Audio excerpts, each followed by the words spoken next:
Hello. Welcome back to my channel. Learn English with James. Let's go to listen my interesting story. Once, there was a boy called Francis who lived with his father. His mother had died when he was young, and for many years, his father was very sad. When his mother was alive, every weekend one of them made pancakes for Francis. For many years after she died, Francis's dad never made pancakes, but one day, he woke up and said, "Francis, would you like pancakes for breakfast?" After that day, Francis's father made pancakes every day. He fell in love with pancakes. Francis was happy at first, because he loved pancakes and he loved watching his father flip them. Francis's father would buy bigger and bigger frying pans and make bigger and bigger pancakes. Soon, he made giant pancakes, bigger than pizzas. He held the frying pan with both hands and said, "Ready?" Francis would say, "Yes, Dad," and then his dad would flip the pancake. The pancakes were so big that when he flipped them, they made a whooshing sound. It was like an aeroplane flying through the room. It was magic. But soon, it was too much. Every morning, Francis came downstairs and found a mountain of giant pancakes on his plate. They were so big that he could only eat one. His dad put the rest in a box for Francis to take to school, but he was sick of pancakes. They had pancakes for breakfast, lunch, and dinner. So he gave the pancakes to his friends and took their sandwiches and apples. His friends loved the pancakes, so Francis had an idea. "Dad, why don't you sell your pancakes?" Francis's dad looked afraid for a moment. "Oh no," thought Francis. "He thinks the pancakes are what connect us with Mom."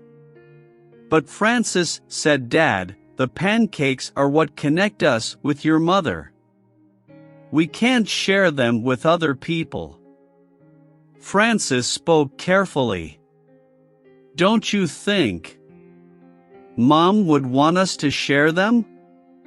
She loved sharing food with people." Francis's dad started to cry. "Oh, Francis, you're right." So he ran a little shop outside their house and started selling pancakes. At first, he only ran the shop after work or on the weekend. But soon, his pancakes became very popular, and everyone started talking about the Pancake Man. His shop became so popular that he left his job and only worked at the pancake shop. Francis was very happy.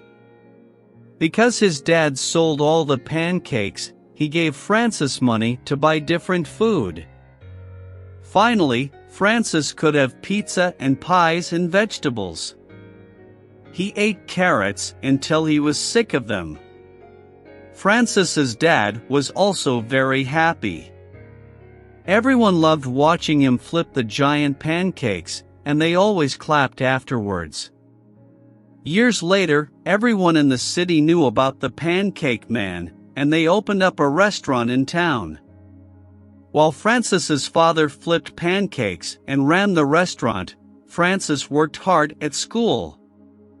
He was very interested in space and wanted to be an astronaut when he grew up.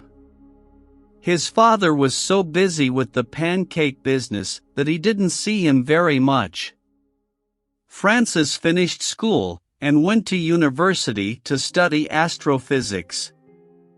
He wanted to go to a good university, far away from home, but his dad wanted him near. So he went to the university in their city. It wasn't so good, but if he worked hard, he thought he could still go to space. But one day, Francis's father had a horrible accident. One of the giant frying pans in the restaurant fell and hit him on the head. He went to hospital, and the doctor said he didn't have long to live. Francis stayed by his father's side day and night. He couldn't believe it. His mother had died in a car accident. Wasn't that enough? Why did his father have to go at such a young age as well? "Francis," he said, "after I go, I want you to run the restaurant. Become the Pancake Man. It's what your mother would have wanted." Francis felt sick. He didn't want to run the restaurant. And he didn't think his mother would want him to. But this was what connected him to his father. If he didn't do it, he would feel terrible. "Okay, Dad. I'll do it." His dad died in the night, and Francis went to work. If he worked hard, he would feel less alone. But he quickly saw that there was a problem. He knew how to cook pancakes well, but the giant frying pans were too heavy for him. His father had grown strong from all the pancake flipping, but nobody else in the restaurant could do it. When Francis tried flipping the giant frying pan, the pancake didn't even go in the air. So Francis started lifting weights. He took the sadness from his father's death and used it to grow strong. He lifted weights for hours every day. His arms grew until they looked like trees. And then he lifted more weights. During this time, Francis couldn't sleep. When he wasn't lifting weights, he was studying for his astrophysics course. When he did sleep, he had strange dreams. He was flying through space, and he saw his mother. Or was it a star? He flew towards the star, but he never got there, and when he woke up he was crying. A few months later, Francis went back to the restaurant. All of the staff came and watched. He held the giant frying pan with both hands and waited for the right moment. Everyone held their breath. Then he flipped the pancake. Francis was too strong. He was too sad, too tired. When he flipped the pancake, there was a kablum. The pancake flew up and hit the ceiling. But it didn't. On the news that night, they talked about the pancake. It had flown into space. An astronaut saw it and quickly moved so that it didn't hit her. The pancake kept flying through space until it was too far away and nobody could see it. Francis watched the news but said nothing.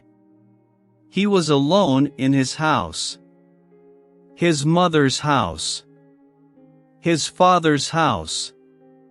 He ate 5 carrots for dinner and went to bed. The next morning, Francis knew what to do. He went to the restaurant, took the giant frying pan and went to his father's grave. He put the frying pan on the grave. "Dad, I love you. Every time I eat a pancake, I'll feel connected to you. But Mom is calling me. She needs me, too." Because Francis knew. He had watched the pancake flying into space. That was where he had to go. He had to follow his mother's star. Francis put some flowers on the grave and then went home. He had some studying to do.